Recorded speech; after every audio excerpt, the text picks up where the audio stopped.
C'est toujours un plaisir d'être là de toute manière, pour intervenir ou pour écouter. Dans tous les cas, c'est toujours top. Effectivement, on va partir sur ce sujet avec une vision plus internationale. Somme toute, au global, moi, ce que je retire sur pas mal de salons tech, le sujet est passé globalement à la trappe, on ne va pas se mentir, notamment aux États-Unis, un petit peu moins en Europe, mais quand même.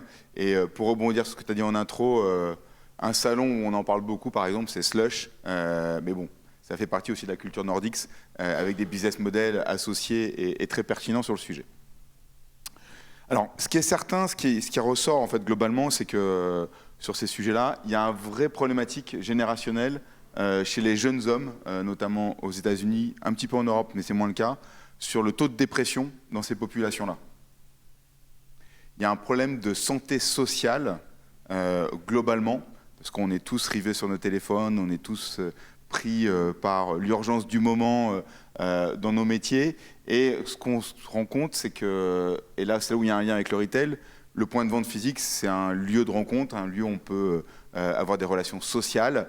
Et pour autant, on a 20 personnes, 10% des personnes qui ont été interrogées donc, en Amérique du Nord et en Europe qui passent 2 semaines sans interagir avec un ami ou un membre de leur famille. Ce qui est juste hallucinant. Et donc, à mon sens, c'est là où il y a un levier aussi business, c'est que le magasin physique peut être aussi un lieu pour se reconnecter, se faire ces éléments-là, donc à trouver des parades, des subterfuges pour mettre en place ces éléments-là. Et je prends un cas concret qui peut paraître complètement dingue. Si je vous dis que ça, c'est un mini-golf, alors mini-golf, on peut penser que c'est complètement has-been, complètement nul, sauf qu'à Londres notamment, Swingers, c'est un bar, boîte de nuit qui fait mini-golf et qui drive énormément de trafic chez les jeunes générations qui viennent pour se reconnecter socialement. Et après, il y a aussi un magasin derrière associé sur des outfits de golf. Mais c'est là où c'est assez drôle, c'est qu'on mixe le retail, l'expérience, le divertissement sur ce biais-là.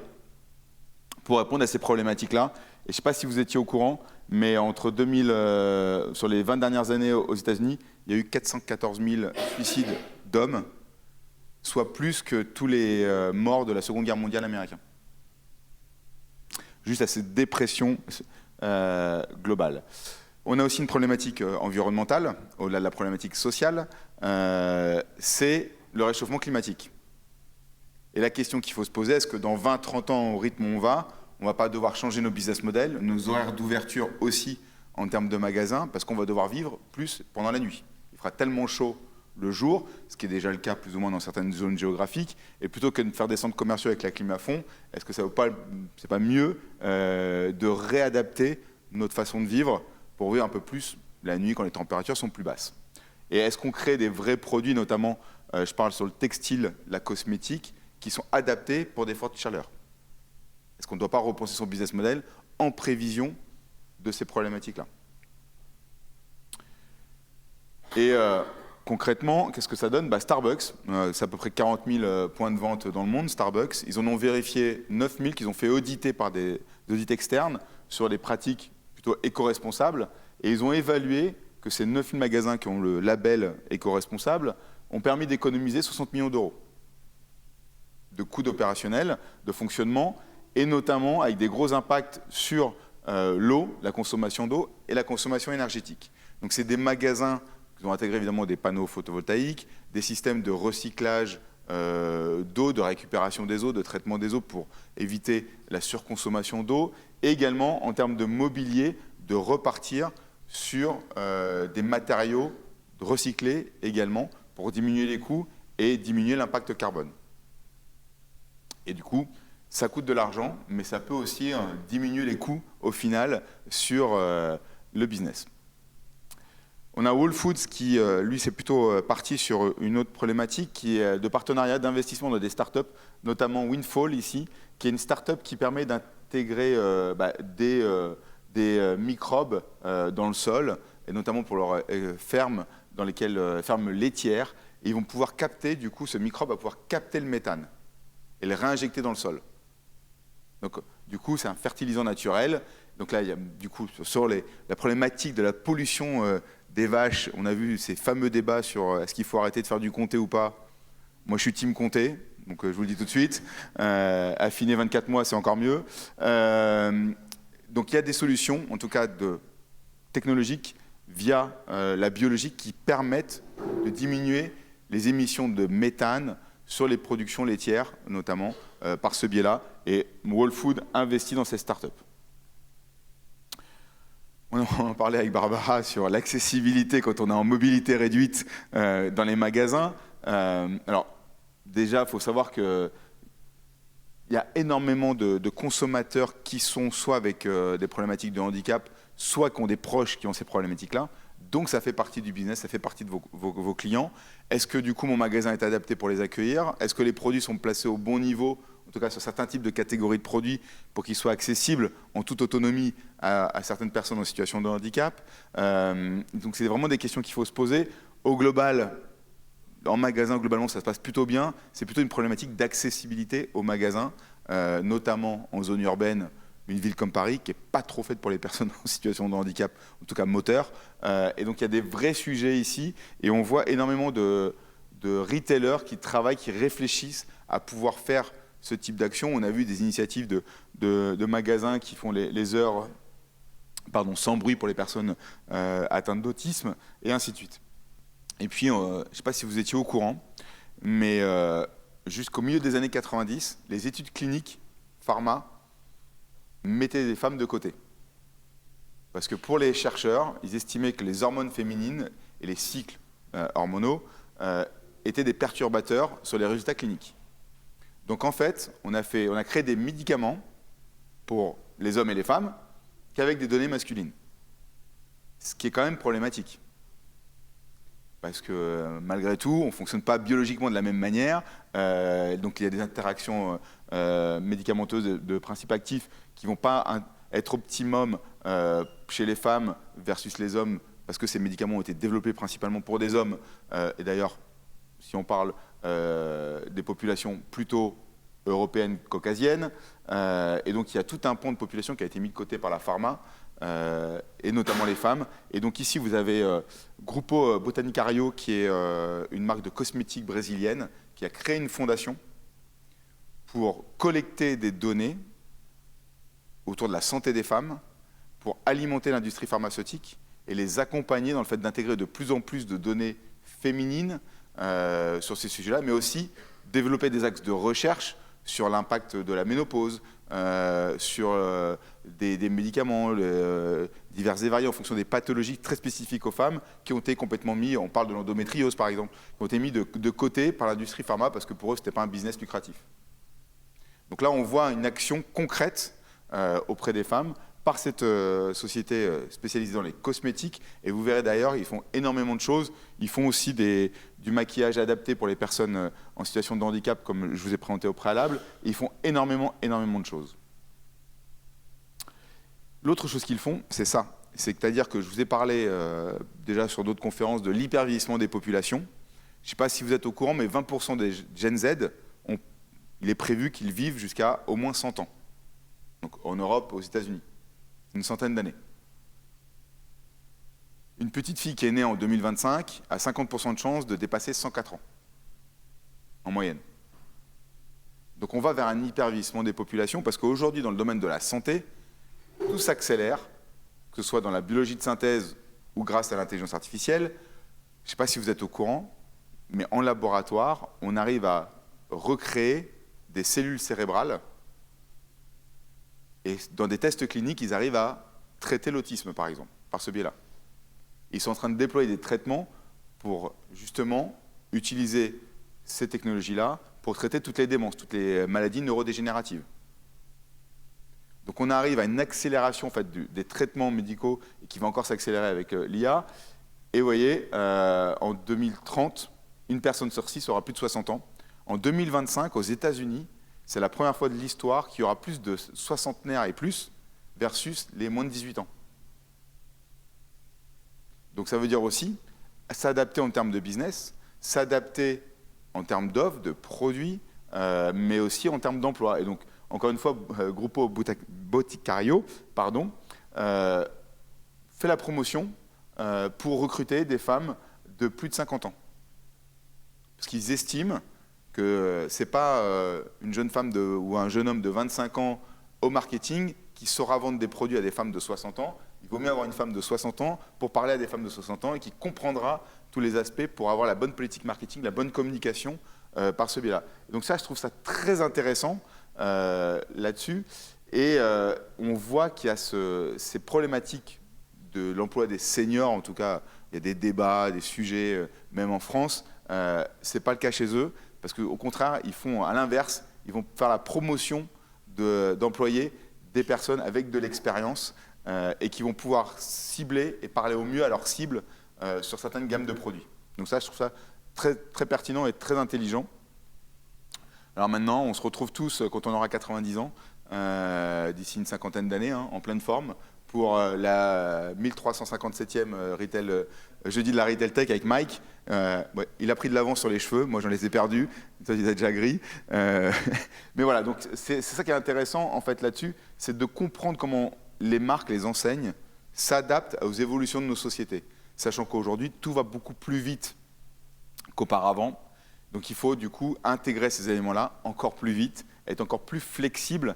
Et ça fait écho avec pas mal de conférences que j'ai suivies, où en fait il faut apprendre à désapprendre aujourd'hui, surtout face aux enjeux environnementaux, aux enjeux sociétaux qui nous entourent, pour s'adapter à tout ce qui va arriver de positif, mais aussi malheureusement de négatif.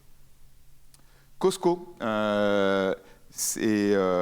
Levi's et Apple. Ce qui est assez drôle, là, c'est les actionnaires de Costco qui ont voté pour garder les politiques de diversité aux États-Unis. Il faut savoir qu'avec l'arrivée de Trump, beaucoup d'acteurs, notamment de la tech, des géants comme Amazon, ont balayé du revers de la main toute leur politique de diversité, d'inclusion dans l'entreprise. Et bien à l'inverse, un acteur comme Costco ou Levi's ou Apple, eux, c'est les actionnaires qui ont voté pour garder ces politiques-là. Donc on a, parce qu'il y a des luttes d'influence, il y a des lobbies qui font aussi des actions très, on va dire, véhémentes et virulentes auprès de ces acteurs-là pour éliminer leur politique de diversité. Et notamment, il y a un institut qui s'appelle NCPPR aux US, qui est vraiment de droite, républicaine, qui fait ce lobby-là auprès des actionnaires, auprès des C-level, des exécutifs, des groupes du retail, pour éliminer toutes ces réglementations. Et bien, il y en a qui encore résistent en mode village gaulois, ce qui est plutôt rassurant quelque part. Quand bien même il y a eu des excès dans les deux sens, on voit qu'il y a cette guerre politique, en tout cas qui est en train de se mettre en place dans le retail américain entre Trump et certains retailers qui veulent garder leur politique de diversité et d'inclusion. On a aussi Tesco qui implémente des QR codes sur ses packaging pour guider les consommateurs sur le recyclage. Savoir comment ils peuvent recycler. Alors là, c'est une bouteille d'eau, à la rigueur, c'est pas très compliqué, mais sur d'autres types de produits, ça va être intéressant d'avoir ces éléments-là pour savoir de quel bac les mettre, où est-ce que je peux les déposer, est-ce qu'il y a des box, par exemple, chez Tesco, où est-ce que je dois la mettre, et ainsi de suite. Donc ça, je trouve ça très intéressant pour éduquer le consommateur, au-delà des agences publiques sur le sujet, sur recycler mieux et optimiser et limiter, évidemment, son impact sur l'environnement. Et ça, c'est une startup. Alors, c'est une startup que j'ai vue à Slush, d'ailleurs, pour la petite histoire. Ici, et ça fait écho avec Trustplace qui est présent dans la salle. On parle de passeport numérique des produits, passeport digital enregistré sur la blockchain. Et ici, ce qui est intéressant, c'est que j'ai un QR code sur le jean qui m'atteste l'origine du produit, la matière première, ainsi de suite, qui en plus me permet d'avoir un numéro de Vogue Scandinavie, par exemple. Et en un clic, en scannant le QR code, je peux revendre sur l'équivalent du Bon Coin en Finlande mon jean, avec la fiche produit remplie. Et du coup, ça va encourager et faciliter l'accès au e-commerce, à la revente, à la seconde main sur ces plateformes. Sans que vous n'ayez rien à faire, si ce n'est valider le fait que vous voulez revendre votre jean. Il va même vous faire, en fonction de la date d'achat, la recommandation de prix, enfin bref, vous n'avez strictement rien à faire, plus de photos à prendre, et ainsi de suite. Sachant qu'il y a un vrai sujet sur les photos, un vrai sujet, puisque en termes de e-commerce, il s'est trouvé que malheureusement des débiles et des pervers, il y en a partout, mais des femmes qui postaient des photos d'elles avec leur tenue sur des Vinted et autres, se retrouver harcelés par des abrutis et des débiles profonds, pour pas dire des malades. Et donc, il y a une start-up minimiste qui propose de créer des avatars avec les produits que vous voulez vendre sur la plateforme de seconde main pour éviter tout type de harcèlement sexuel. Ce qui en dit long sur notre société, malheureusement, si on en arrive là, c'est quand même gravissime. En tout cas, il y a des solutions technologiques, j'arrive toujours à mettre un peu de tech, des solutions technologiques, d'IA, d'avatars, qui permettent de lutter contre le harcèlement sexuel, notamment malheureusement sur ces plateformes de e-commerce. Il y a un excellent article qui a été, si vous voulez aller regarder plus en détail, qui a été publié sur un média qui s'appelle Glamour, sur ce sujet-là, et qui est, à mon somme toute, effarant à lire. On a également Ikea à Valence, qui a ouvert les portes de son magasin suite aux inondations qu'il y a eu à 9 commerçants pour qu'ils puissent continuer leur activité au sein de leur magasin Ikea. Donc c'est être présent dans sa communauté de proximité, d'entraide, pour leur permettre de continuer leur activité, parce que forcément leur magasin a été complètement détruit.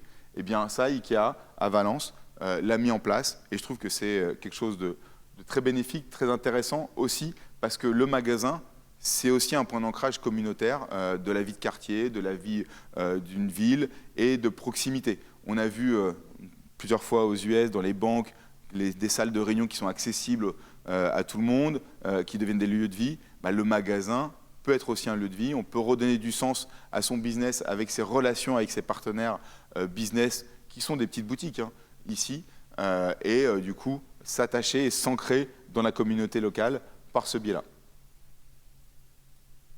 Et puis on a ici l'équivalent d'un Truffaut qui s'appelle Sprinkler. Et là, si vous ne prenez pas l'avion en tant que collaborateur, on est vraiment sur la marque employeur, pendant une année, vous avez 2 jours de vacances supplémentaires. Donc on va vous encourager à vous déplacer de manière bénéfique par vélo et autres, et on vous donne 2 jours de congé en plus. Alors à l'heure où il faut travailler plus, on peut avoir des bons leviers, on peut perdre d'un côté, éliminer des jours fériés, puis les redonner de l'autre côté avec des comportements éco-responsables si vous triez bien, si vous ne prenez jamais l'avion. En tout cas, c'est ce que propose cette société-là, et je trouve que c'est assez intéressant aussi dans l'éducation des collaborateurs, parce que ça passe aussi par le biais de l'éducation pour changer les comportements. Ça prend du temps.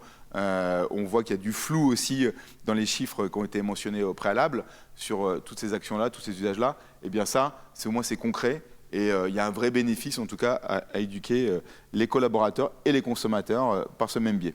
Moi j'attends les 2 jours de vacances pour les consommateurs, pour les clients de l'enseigne demain. Ça sera un super programme de feed pour le coup. Et juste pour conclure et faire un petit récap, donc il y a vraiment plein de sujets, à mon sens, sur ce côté ESG au sens large. La santé sociale des collaborateurs, mais aussi des consommateurs, des clients, des partenaires. La partie d'hyper-vieillissement, qui va de plus en plus devenir un vrai business. Il va falloir intégrer ça aussi dans ces politiques d'inclusion. Le côté également handicap, comment l'intégrer et avoir une offre adaptée.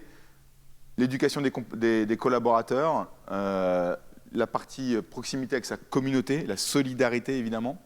Et puis la tech peut vous aider à limiter vos coûts et investir dans la sustainable tech pour limiter vos coûts d'exploitation, et que globalement, fondamentalement, on n'aura pas le choix. À un moment donné, il va falloir quand même adapter nos business au réchauffement climatique, au changement climatique, parce qu'il y a tellement de choses qui sont en train de se mettre en place que c'est très compliqué de prévoir comment sera le climat ne serait-ce que dans 10 ans. Donc ça veut dire, si j'ai des effets de grêle comme on a pu avoir récemment, quid de mes panneaux photovoltaïques sur mon toit et ainsi de suite, comment j'adapte tous ces éléments-là pour mon business de demain.